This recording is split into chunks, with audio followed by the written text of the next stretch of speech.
नमस्कार। नवरात्रि के पहले 3 दिन हम अक्सर सोचते हैं कि ये 3 अलग अलग देवियों की पूजा है, लेकिन असल में ये सिर्फ 3 अलग अलग देवियां नहीं बल्कि एक ही दिव्य शक्ति के अद्भुत परिवर्तन की कहानी है। तो चलिए इस सफर को और गहराई से समझते हैं। जरा सोचिए, अगर ये 3 अलग अलग कहानियां ना हो बल्कि संकल्प, अनुशासन और परम शक्ति से भरी एक ही महाकाव्य यात्रा हो तो आइए इसे इसी नजरिए से देखते हैं। तो ये कहानी, इसकी शुरुआत होती है देवी सती से। वो भगवान शिव से प्रेम करती थीं, लेकिन उनके पिता राजा दक्ष प्रजापति इस रिश्ते के सख्त खिलाफ थे और बस यहीं से उस महान यात्रा की नींव पड़ गई। हुआ ये कि राजा दक्ष ने एक बहुत बड़ा यज्ञ रखा और उन्होंने जानबूझकर शिव को नहीं बुलाया। जब सती वहां पहुंची तो उनके सामने ही उनके पिता ने शिव का अपमान किया और ये अपमान उनसे सहा नहीं गया।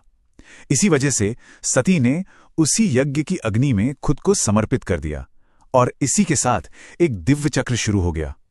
तो उस आत्मदाह के बाद सती का पुनर्जन्म हुआ, इस बार पर्वतराज हिमालय की बेटी के रूप में, और उनके जीवन का बस एक ही मकसद था, शिव से दोबारा मिलना।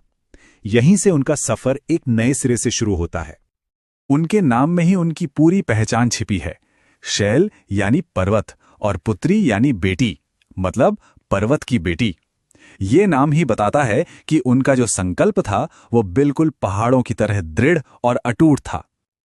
उनका ये स्वरूप ये दिखाता है कि किसी भी बड़े काम की शुरुआत के लिए कितना मजबूत संकल्प चाहिए।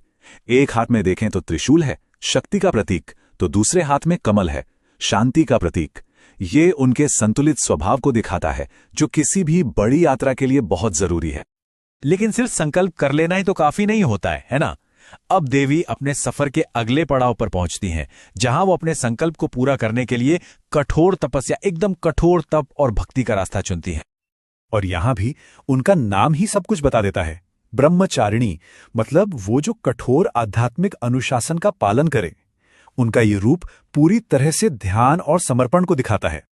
अब उनकी तपस्या कितनी कठिन थी, इसका अंदाजा लगाइए। पहले हजारों साल सिर्फ फल खाकर, फिर सैकड़ों साल सिर्फ सब्जियां, और फिर सिर्फ बिल्व पत्र पर जीना, और अंत में उन्होंने पत्ते भी त्याग दिए, जिसके बाद उनका नाम अपारणा पड़ा। उनकी ये घोर तपस्या इतनी शक्तिशाली थी कि कहते हैं तीनों लोग उसकी अग्नि से कांप उठे थे। उनका ये बिल्कुल सादा तपस्वी रूप दिखाता है कि अनुशासन और त्याग में कितनी बड़ी शक्ति छिपी होती है। हाथ में जपमाला और कमंडल, ये उनकी सादगी और उनकी आध्यात्मिक लगन के प्रतीक हैं। और इस कठोर तपस्या का फल वो भी उतना ही शानदार था। शिव से उनका विवाह और एक शक्तिशाली रक्षक के रूप में उनका एक नया अवतार। उनका नाम चंद्रघंटा उनके माथे पर सजे घंटी के आकार के अर्धचंद्र से आया है, और ये प्रतीक एक ही साथ खूबसूरती और जबरदस्त शक्ति दोनों को दिखाता है। तो यहां उनके 2 रूप सामने आते हैं। अपने भक्तों के लिए वो एकदम शांत, परोपकारी रक्षक हैं, लेकिन अन्याय और बुराई के खिलाफ वही देवी एक भयंकर शक्ति बन जाती हैं। जब शुंभ और निशुंभ जैसे राक्षसों ने स्वर्ग में हाहाकार मचा दिया था, तब देवी चंद्रघंटा ही थीं जो उनका संहार करने के लिए आगे आईं। उनका ये योद्धा स्वरूप साफ दिखाता है कि वो सिर्फ एक देवी नहीं बल्कि बुराई के खिलाफ न्याय की चैंपियन है। तो आखिर में ये सब हमें क्या बताता है? ये तीनों रूप असल में अलग अलग देवियां नहीं हैं। ये तो एक ही विकास यात्रा के 3 पड़ाव हैं, और इन तीनों में हम सभी के लिए एक बहुत गहरा सबक छिपा है।